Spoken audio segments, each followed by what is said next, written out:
চলছে। মাসের নাম রবিউল আউয়াল।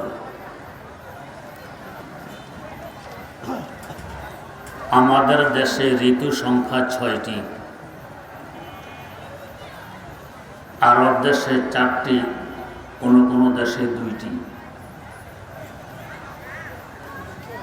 ঋতুর সংখ্যা 2 হোক, 4 হোক, 6 হোক,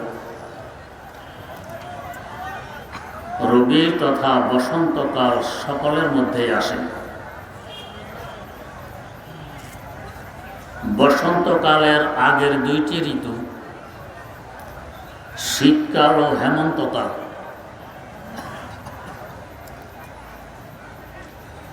এই 2 ঋতু এমন অবস্থা হয় মানুষের চেহারার সৌন্দর্যতা নষ্ট হয়ে যায়। গাছগাছালি পর্যন্ত উলঙ্গ হয়ে যায়, পাতাগুলো ঝরে যায়। এরপর যখন বসন্তকালের বাতাস দক্ষিণ দিক থেকে বয়ে যায়, মানুষের চেহারা ফুটে ওঠে, গাছগাছালিতে নতুন পাতা গজায়। বছরের সবচেয়ে আরামদায়ক ঋতু বসন্তকাল। যেমনিভাবে বসন্তকাল আমাদের দেহের উপর দিয়ে বয়ে যায়, তেমনিভাবে আরেকটি বসন্তকাল আমাদের রুহের উপর দিয়েও বয়ে যায়। হযরত রাসূল আকরাম সাল্লাল্লাহু আলাইহি ওয়াসাল্লামের আবির্ভাবের পূর্বে বিশ্ববাসীর রুহের উপরে হেমন্তকাল বয়ে চলছিল। তার আগমনে বসন্তকাল শুরু হয়। মানুষের রুহানি পরিবর্তন ঘটে। মানুষের চেহারাধারী কিছু জীব বাস্তবে মানুষে পরিণত হয়। এর আগে মানুষের চেহারাধারী কিছু জীব বসবাস করত। কেউ হয়তো বলবেন, চেহারাধারী মানুষের চেহারাধারী জীব, এর আবার কি অর্থ? শুধু চেহারা সুরত দিয়ে বাস্তবতার বিবেচনা করা কঠিন। বিবেচনা করতে হলে সিরত দিয়ে বিবেচনা করা লাগে। যদি সুরত দিয়ে বিবেচনা চলত, কোন সিদ্ধান্তে পৌঁছা সম্ভব হতো। আমাদের সিনার 2 পাশে 2খানা হাত, ডান হাত এবং বাম হাত, উভয় হাতের চেহারা সুরতে কোনো বেশ নেই।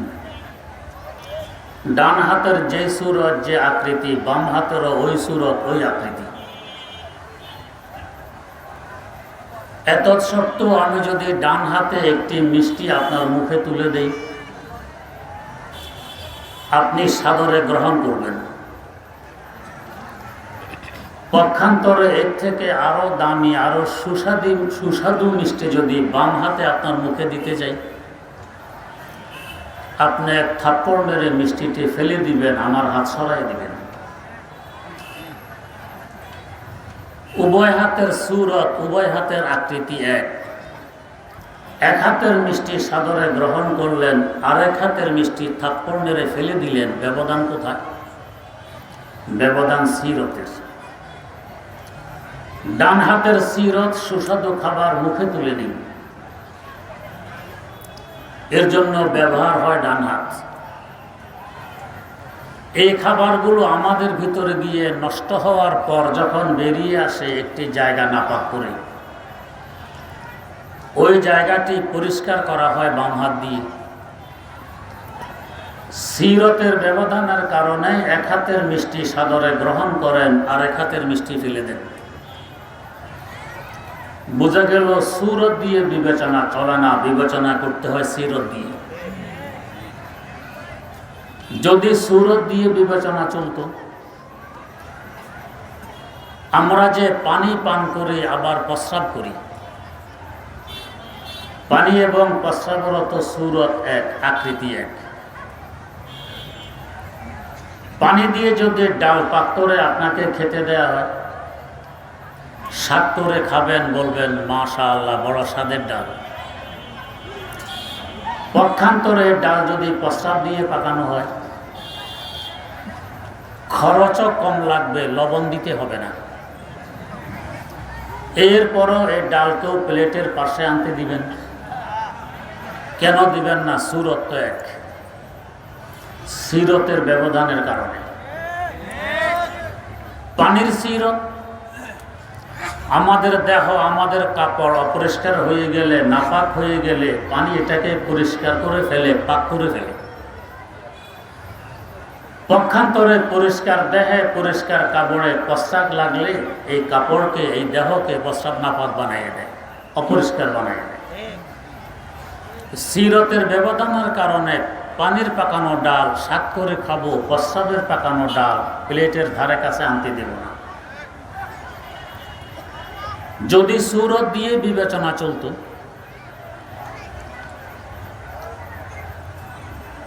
বাজারে রওনা করেছেন, আপনার ছোট্ট ছেলে বলেছে আব্বু আমার জন্য আখ আনতে হবে, গেন্ডারি, কোন এলাকায় বলে কুইশর, এখানে কি বলে জানি না, কুইশর বলে। আচ্ছা, বাজারে কাজ সেরে বের হতে হতে রাত হয়ে গেছে। রাস্তার দুই পাশে দেখলেন কুইশল দাঁড়ানো আছে, ব্যাপারে বিক্রি করে। একটি ধরে বললেন এটার দাম কত? 100 টাকা। টাকা দিয়ে বাড়ি নিয়ে এসেছেন। ছোট ছেলে দৌড়িয়ে এসে আব্বু কুইশল দেন, তার হাতে তুলে দিলেন। ছোট্ট মানুষ, অপেক্ষা আর কতক্ষণ করা যায়। হাতে নিয়ে কামড়া মারল, কিন্তু দেখে দাঁত বসে না। ব্যাপার কি, কুইশল এত শক্ত কেন? বাতি জ্বালাইয়ে দেখে মুলি মাছ। রাস্তার এক পাশে কুইশল ব্যাপারী কুইশল বিক্রি করে, আর এক পাশে মুলি মাছ ব্যাপারী মুলি মাছ বিক্রি করে। আপনি এই পাশের আখ আর কুশলের পরিবর্তে ওই পাশের মুলি মাছ নিয়ে এসেছেন বাড়িতে, আখ মনে করে, কুশল মনে করে। কেন এই ভুলটা করলেন? আখের যে সুরত, কুশলেরও সেই সুরত। এটা তো কমছি নাই, ওটা তো কমছি নেই, কিন্তু বাস্তবে ব্যবধান কত। এটা খাওয়ার উপযোগী, ওটা খাওয়ার অনুপযোগী। ব্যবধান কোথায়? কুশলের ভিতরে গোশত আছে, তাও মিষ্টি রস ভরা গোশত।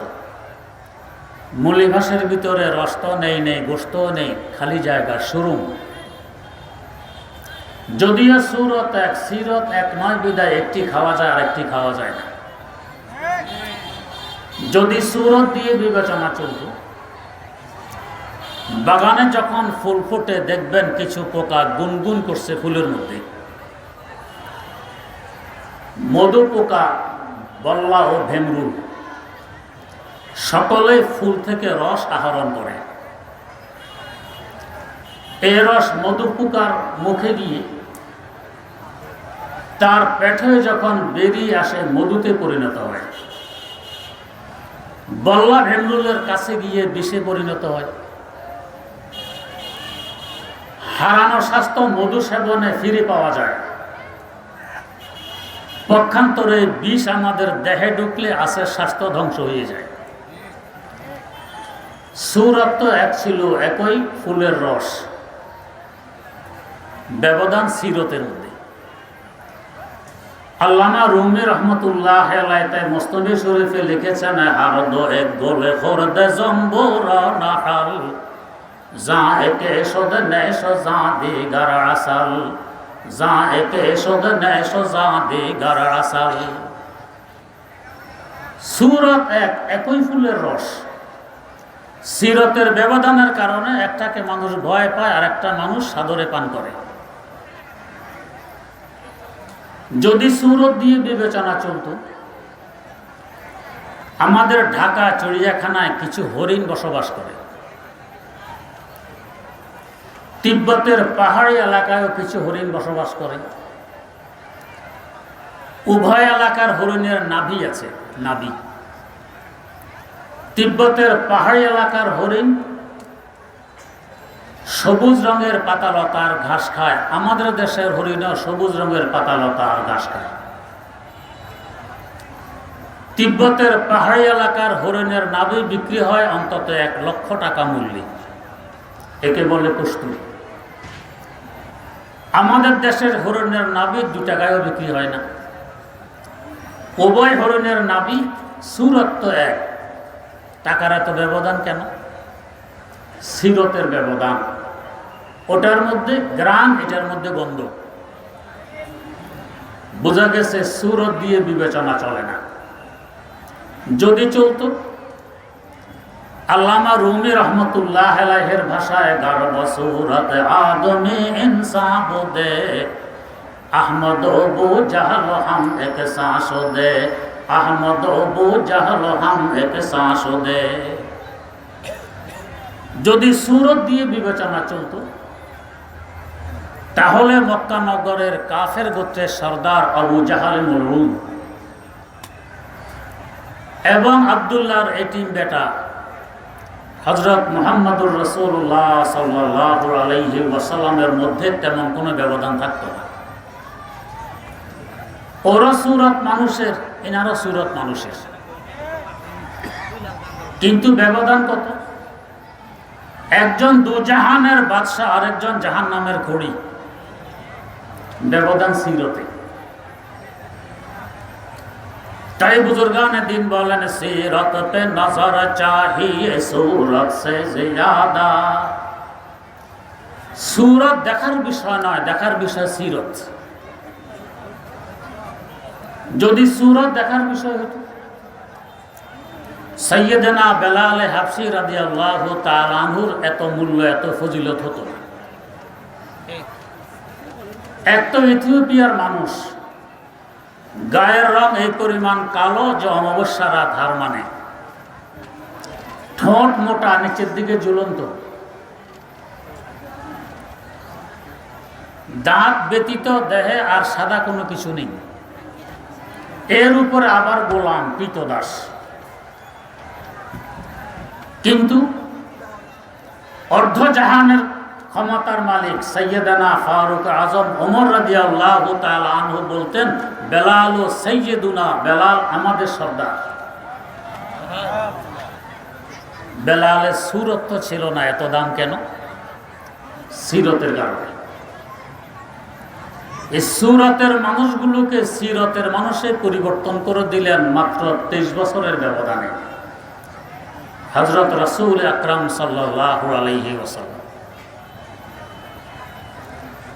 তাই তো আল্লাহ রাব্বুল আলামিন স্বয়ং সার্টিফিকেট দিয়ে দিলেন, ওয়া ইন্নাকা লাআলা খুলুকিন আযীম। নিঃসন্দেহে আপনি মহান চরিত্রের অধিকারী। এমন চরিত্র দুনিয়াতে আর কেউ দেখাইতে পারেনি, পারবেও না। তার চরিত্রের হাজারো দিক আছে। তার মধ্যে একটি দিক, যা বলতেন এবং করার আদেশ দিতেন আগে নিজে করতেন। এই নয় যে শুধু অন্যকে করতে বলবো, আমি কিছু করবো না, না। তার সিরতের গুরুত্বপূর্ণ একটি দিক, অন্যদেরকে যদি নামাজ পড়তে বলেন 5 ওয়াক্ত, তিনি করতেন 9 ওয়াক্ত। এশরাক, চাষ, আওয়াবিন, তাহাজ্জুদ ইত্যাদি। এমনকি এত দীর্ঘ সময় নামাজে দাঁড়িয়ে থাকতেন। হযরত আয়েশা সিদ্দিকা রাদিয়াল্লাহু তাআলা আনহা বলেন, নামাজে লম্বা সময় দাঁড়ানোর কারণে তার পা মুবারক ফুলে যেত। বলা হলো, আপনার তো আগের পরে সকল কিছু মাফ হয়ে গেছে, এত কষ্ট করার কি প্রয়োজন? জবাব দিলেন, আফালা আকুনা আবদান শাকুরা। আমি কি কৃতজ্ঞ বান্দা হব না? আল্লাহ রাব্বুল আলামিনের শুকর আদায় করব। আমরা হলো তো চিত হয়ে শুয়ে থাকতাম, আমার সব কিছু মাফ হয়ে গেছে, আর কি লাগে? তাই তিনি যা কিছু করার আদেশ দিতেন, যা কিছু করতে বলতেন, আগে নিজে করতেন। তার এই করাকে বলা হয় ফেইলি হাদিস, কথাকে বলা হয় কাউলি হাদিস। হাদিসের গ্রন্থগুলো একটু খুলে দেখুন, তার কাজের হাদিস বেশি না কথার হাদিস বেশি? আমার এই ক্ষুদ্র লেখাপড়ায় হাদিসের যে কিতাবগুলো পড়ার সুযোগ হয়েছে, আমার নিজের মোতালা আর স্টাডি হিসাবে সবচেয়ে যে বড় কিতাবটি পড়ার সুযোগ হয়েছে মুসনাদে আহমদ বিন হাম্বল, খণ্ড হিসাবে 52 খণ্ডের কিতাব। এর পরের নম্বরে যে বড় কিতাবটি পড়েছি হাফিজ ইমাদউদ্দিন ইবনে কাসির রাহিমাহুল্লাহু তাআলার সংকলিত হাদিসের কিতাব জামিউল মাসানিদ ওয়া সুনান, 38 খণ্ডের কিতাব। এর পরের নম্বরে যে বড় কিতাবটি পড়েছি ইমাম তাবরানী রাহিমাহুল্লাহু তাআলার সংকলিত হাদিসের কিতাব আল মুআজামুল কাবীর, 35 খণ্ডে। এর পরের নম্বরে যে কিতাবটি বড় পড়েছি ইমাম বুখারী রাহিমাহুল্লাহু তাআলার প্রসিদ্ধতম ওস্তাদ ইমাম আবু বকর ইবনে আবি শায়বা রাহিমাহুল্লাহু তাআলার সংকলিত হাদিসের কিতাব আল মুসান্নাফ, 25 খণ্ডে। এর পরের নম্বরে যে বড় কিতাবটি পড়েছি ইমাম বাইহাকী রাহিমাহুল্লাহু তাআলার সংকলিত হাদিসের কিতাব আস-সুনানুল কুবরা, 24 খণ্ডে। এর পরের নম্বরে যে বড় কিতাবটি পড়েছি শেখ আলী আল মুত্তাকি রাহিমাহুল্লাহু তাআলার সংকলিত হাদিসের কিতাব। এই কিতাবটির একটি বৈশিষ্ট্য,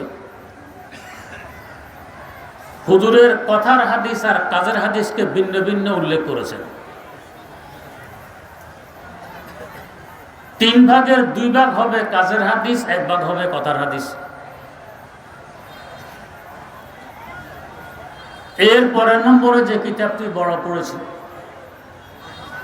ওই কিতাবের নাম বলিনি, কানজুল উম্মাহ। এই কিতাবটি 18 খণ্ডের, প্রায় 44,000 হাদিস এই কিতাবে উল্লেখ আছে। এর পরের নম্বরে যে কিতাবটি বড় পড়েছি ইমাম বাইহাকী রাহিমাহুল্লাহু তাআলার আরেকটি সংকলিত হাদিসের কিতাব মারিফাতুস সুনান ওয়াল আসার, 15 খণ্ডে। এর পরের নম্বরে যে কিতাবটি বড় পড়েছি ইমাম আব্দুর রাজ্জাক রাহিমাহুল্লাহু তাআলার সংকলিত হাদিসের কিতাব আল মুসান্নাফ লি আব্দুর রাজ্জাক, 10 খণ্ডে। আরেকটি কিতাব হাফেজ নুরউদ্দিন আল হাইসমি রাহিমাহুল্লাহু তাআলার সংকলিত হাদিসের কিতাব মাজমাউজ জাওয়ায়েদ ওয়া মানবাউল ফাওয়ায়েদ, 10 খণ্ডে।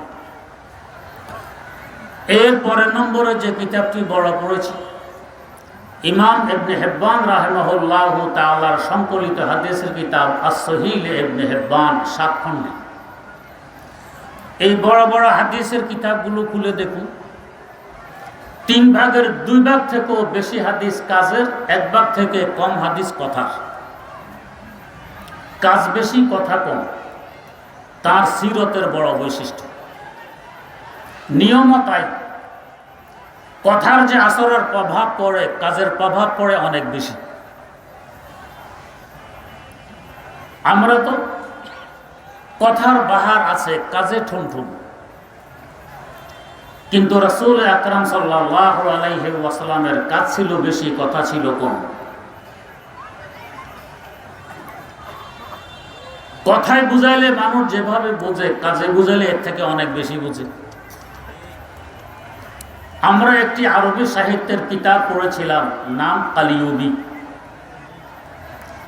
এই কিতাবে খলিফা হারুন রশিদের একটি ঘটনা উল্লেখ আছে। খলিফা হারুন আব্বাসী খলিফাদের মধ্যে সবচেয়ে প্রতাপশালী খলিফা, যার রাষ্ট্রের আয়তন ছিল 53 লক্ষ বর্গ মাইল। ঘটনাক্রমে তিনি একজন কালো কুশরি দাসীকে খুব বেশি ভালোবাসেন। তার এই ভালোবাসার সংবাদ মন্ত্রী মিনিস্টারদের কানেও পৌঁছে। তারা এখন বলা বলি করে, এই বিশাল রাজ্যে সুন্দর যুবতী বাদশা দেখেনি, এই কালিশালী কুশ্রী বাঁধি পেয়েছে ভালোবাসার জন্য। তাদের বলা বলির আওয়াজ বাদশার কানেও মাঝে মধ্যে পৌঁছে। বাদশাহ দেখলেন, কেন আমি একে ভালোবাসি, এদেরকে বুঝিয়ে দিতে হবে।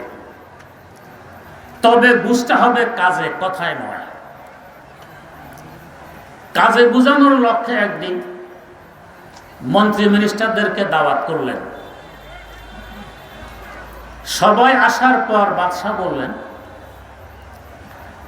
রাজকোষের গেট খুলে ভিতরে মণি মুক্তা হীরা জওহার রৌপ্য মুদ্রা স্বর্ণ মুদ্রা আছে, এগুলো মাঠে ছিটাইয়ে দাও।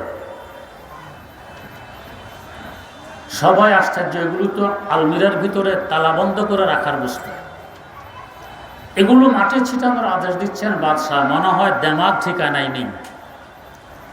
এই জন্যই তো এই কালো কুশ্রী বাঁধের জন্য পাগল।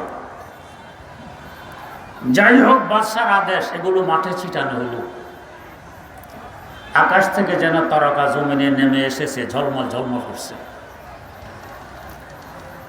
এবার বাদশাহ বললেন, এই মুহূর্তে যার হাত যেই বস্তুর উপর পড়বে সে ওই বস্তুর মালিক হয়ে যাবে। একথা বলা মাত্র কি প্রধানমন্ত্রী, কি অর্থমন্ত্রী, কি শিক্ষামন্ত্রী, কি স্বরাষ্ট্রমন্ত্রী, কি পররাষ্ট্রমন্ত্রী, কে কার আগে মাঠে ঝাঁপিয়ে পড়বে। মুহূর্তের মধ্যে মাঠ পরিষ্কার, মন্ত্রী মিনিস্টারদের বস্তা বোঝাই হীরা মণি মুক্তা জওহার স্বর্ণ মুদ্রা রৌপ্য মুদ্রা দিয়ে। কালো কুশ্রী বাঁধিটিও সে মজলিসে আছে, বাদশার পাশে দাঁড়ানো। সে বাদশার কাঁধের উপরে একখানা হাত রেখে মন্ত্রী মিনিস্টারদের তামাশা দেখছে।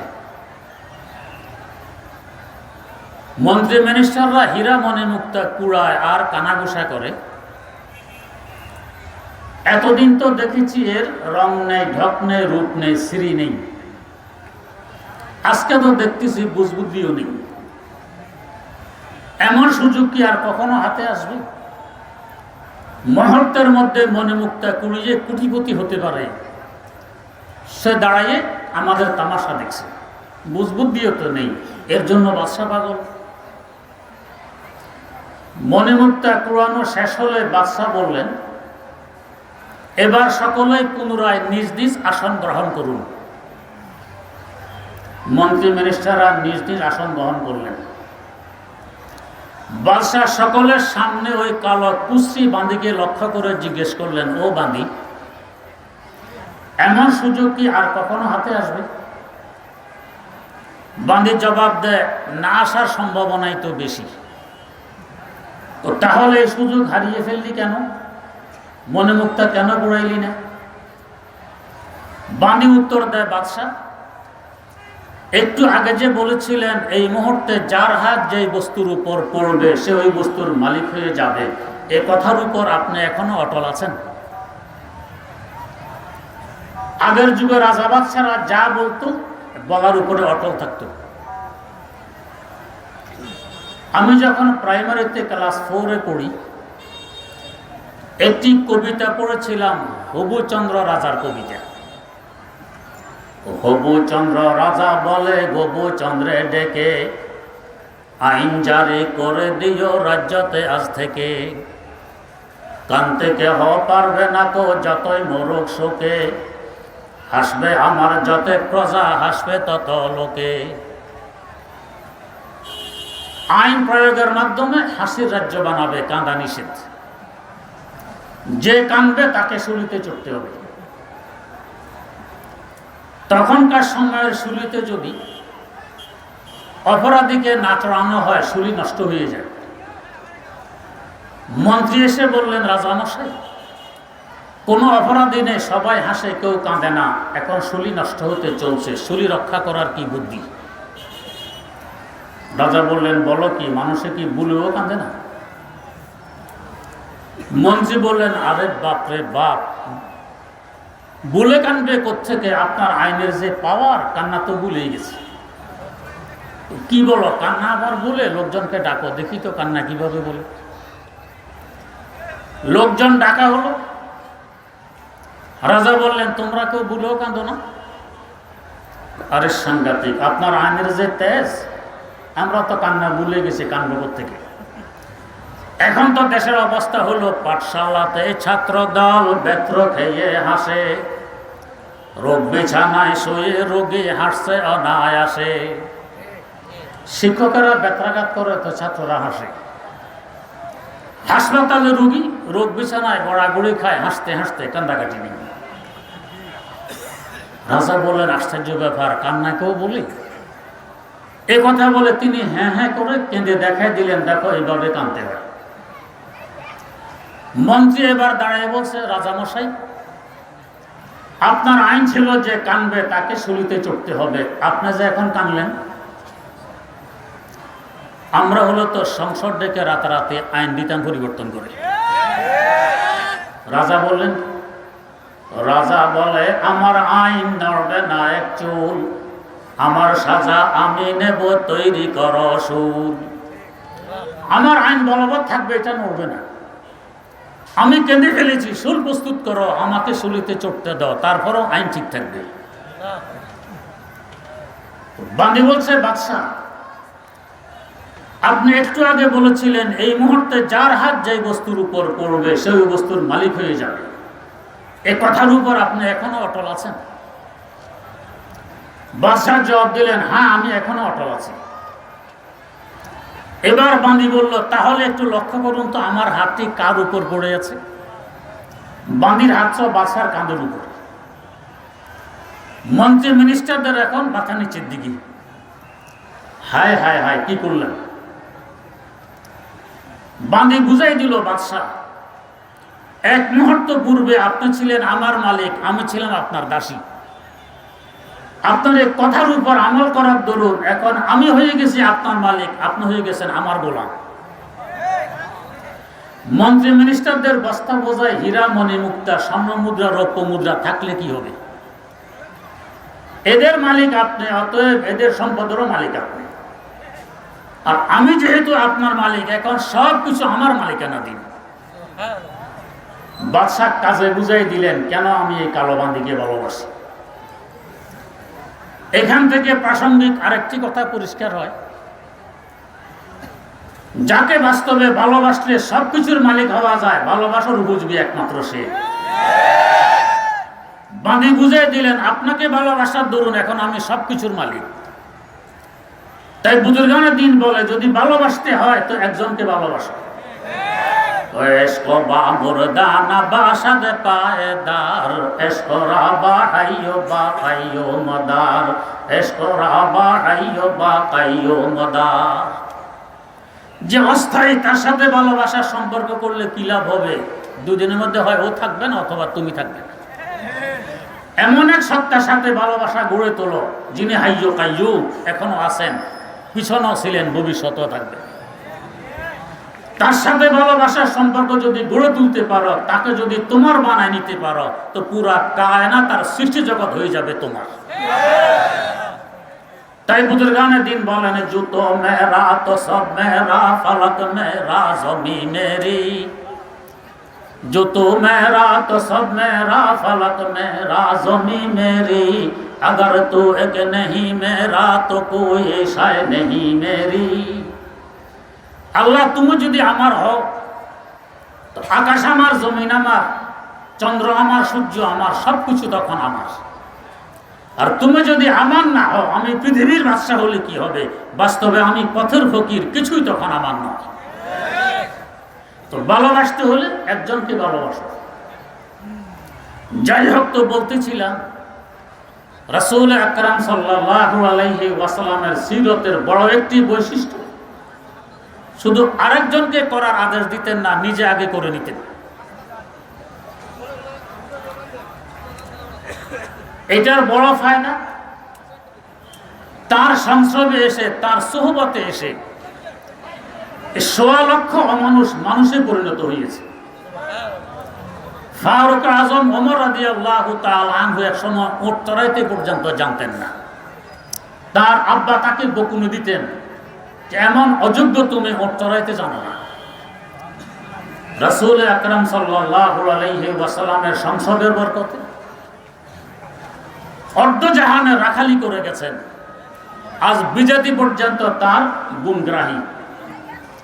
আপনারা অনেকে পড়েছেন 100 পৃথিবীর বড় মানুষ, 2টি বই আছে এই না। বইগুলোর লেখক কোনো মুসলমান নয়, অমুসলিম। উভয় বইয়ের প্রথম নম্বরে আলোচনা করতে বাধ্য হয়েছে আমাদের নবী, নবীদের নবী, শেষ নবী হযরত মুহাম্মদুর রাসূলুল্লাহ সাল্লাল্লাহু আলাইহি ওয়াসাল্লাম। এক বইতে 3 নম্বরে ওমরে ফারুক রাদিয়াল্লাহু আনহুর আলোচনা, আরেক বইতে 5 নম্বরে ওমরে ফারুক রাদিয়াল্লাহু আনহুর আলোচনা।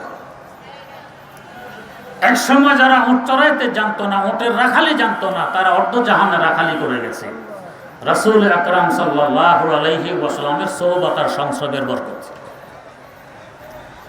তার সোহবতার সংসদের একটা ঝলক অঙ্কিত করে গেছেন হযরত শেখ সাদি রহমতুল্লাহ আলাইহি গুলিস্তান মধ্যে। হযরত সাদির ভাষায় বলতেছেন, তো গেলে খুশবু দর হাম্মামে রোজে রাশিদাজ দস্তে মাহবুবে বদস্তাম, রাশিদাজ দস্তে মাহবুবে বদস্তাম, বদো গুফতাম কে মেশকে ইয়ারাবি রে এ আজবু এ দিলাবি যে তু মস্তাম, বগুফতামান গিলে না চিজে বুদাম ওয়ালেকিন মুদ্দতে বাগল নেশাস্তাম, जमाले हम निशी दरमन असर कर वगर नामन हमा खातम के हस्तम, वगर नामन हमा खातम के हस्तम। তার কবিতার অনুবাদ হইল, তিনি বলেন যে একবার আমার এক বন্ধুর মাধ্যমে আমার হাতে একটি মাটির ডিলা আসে হাদিয়া হিসাবে হাম্মাম খানার ভিতরে। দেখে যে মাটির ডিলা থেকে গ্রান ছড়িয়ে পড়ছে। আমি আশ্চর্য হয়ে জিজ্ঞেস করলাম, ও মাটির ডিলা, তোর থেকে তো গন্ধ আসার কথা, গ্রান ছড়িয়ে পড়ে, এর কারণ কি? মাটির ডিলা জবাব দেয়, কথা তো সত্য, আমি মাটির ডিলা, গন্ধ আসার কথা। গ্রান আসার কারণ হলো কিছুদিন ফুল বাগানে থাকা আমার ভাগ্যে জুটেছিল। ফুলের সংসদের বরকতে তার গ্রান আমার মধ্যে বিস্তার লাভ করেছে বিধায় আমার থেকে তুমি গ্রান পাচ্ছ। এখানে বুঝার বিষয়, বন্ধু বন্ধুকে হাদিয়া দেওয়ার জন্য দুনিয়াতে আর কিছু পাইনি, পেয়েছে মাটির ডিলে। যদি মেনেও নেওয়া হয়, ঠিক আছে, মাটির ডিলে হাদিয়া দিয়েছে, ডিলা কুলুপ হিসাবে ব্যবহার করা যাবে। হাদিয়া দেওয়ার জায়গা হাম্মাম খানা আর কোথাও?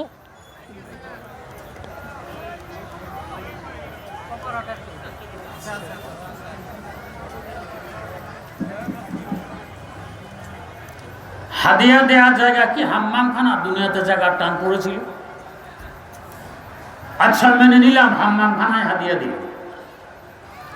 মাটির ডিলা যদি 1000 বছরও ফুল বাগানে থাকে, মাটি থাকবে গাছের গোড়ায়, ফুল থাকে গাছের আগায়, ফুলের গ্রান কি মাটিতে আসবে? আসবে না। মানলাম গ্রান এসে গেছে। মাটির ডিলাকে সম্বোধন করে কোনো প্রশ্ন করলে সে কি মানুষ যে আমার প্রশ্নের উত্তর দিবে? তাহলে হযরত সাদি কিসের কথা বলছেন? এর প্রকাশ্য অর্থ এক, রহস্য বিন্দু।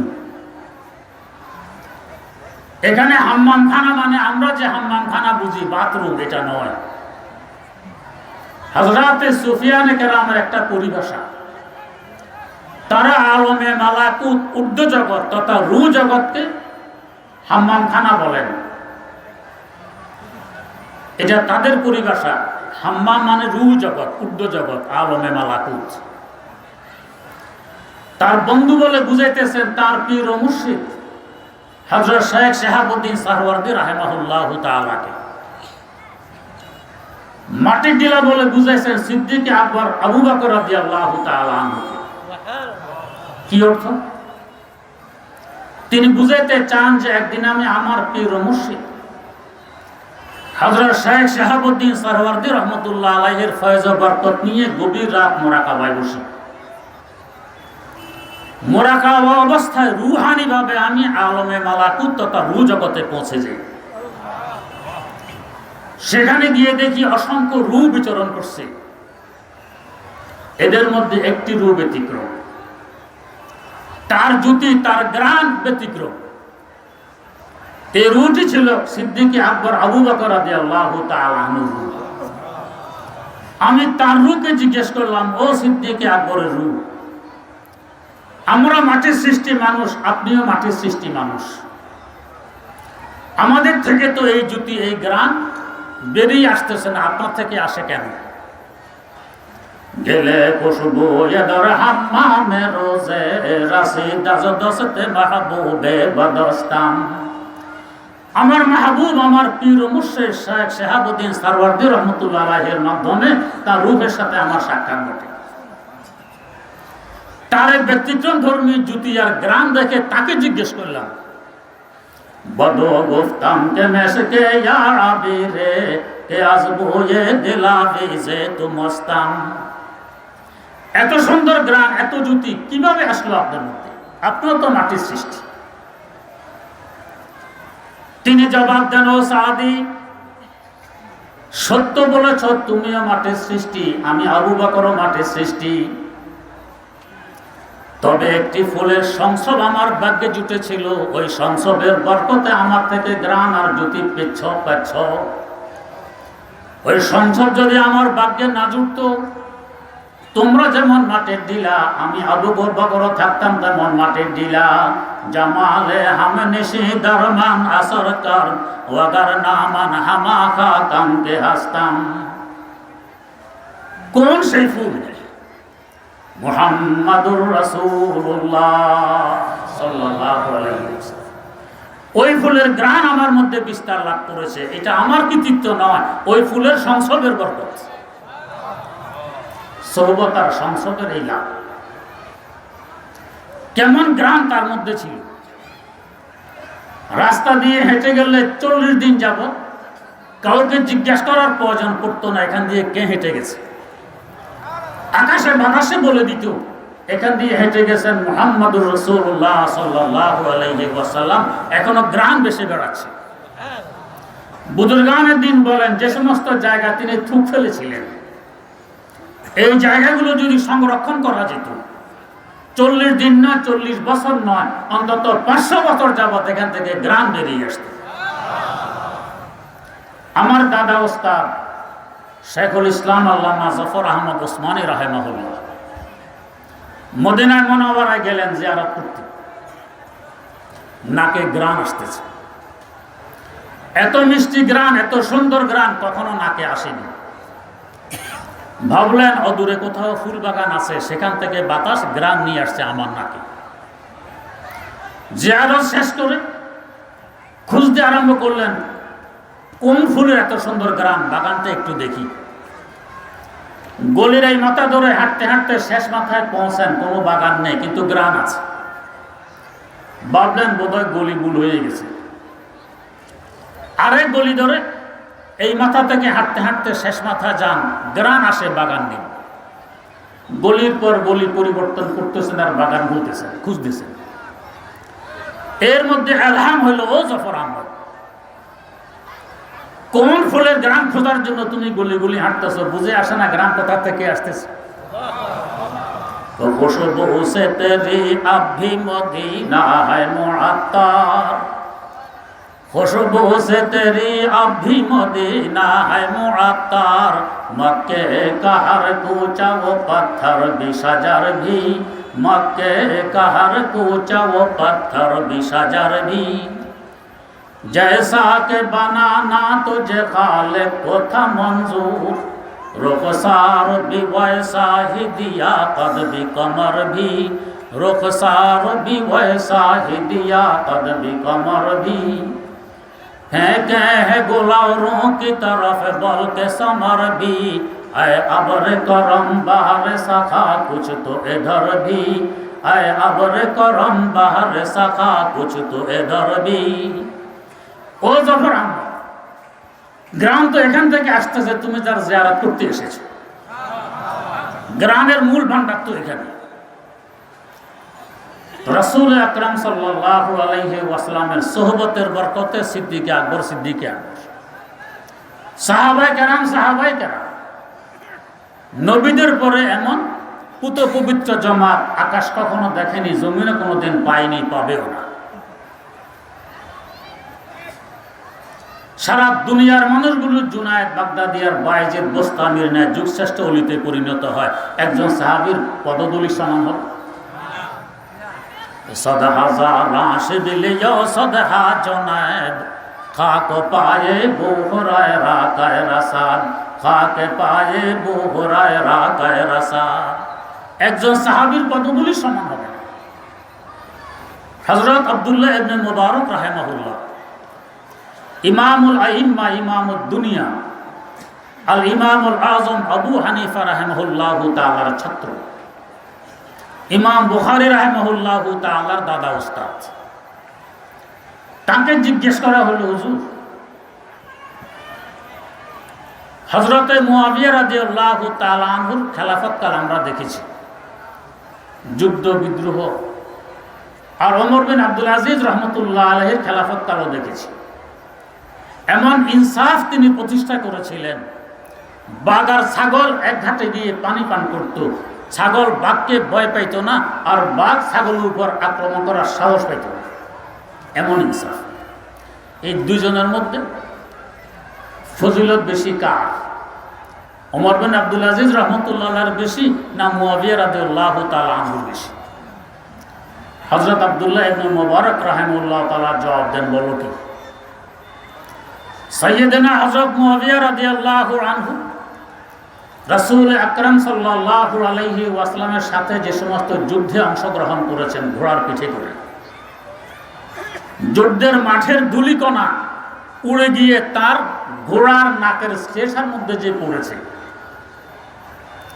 ওই শ্লেষার একটা কণা এক পাল্লা রাখো, আর সারা দুনিয়ার মানুষগুলো যদি ওমর বিন আব্দুল আজিজের ন্যায়পরায়ণ হয়ে যায়, এদের সকলকে আরেক পাল্লা রাখো, হযরত মুআবিয়া রাদিয়াল্লাহু তাআলা আনহুর ঘোড়ার নাকের ধুলিকণা ওজনের কোটি কোটি গুণ বেশি হবে। সদহা জারাশ বিলিও সদহা জুনায়েদ, খাকে পায়ে বুহরায় রাকায় রাসাদ।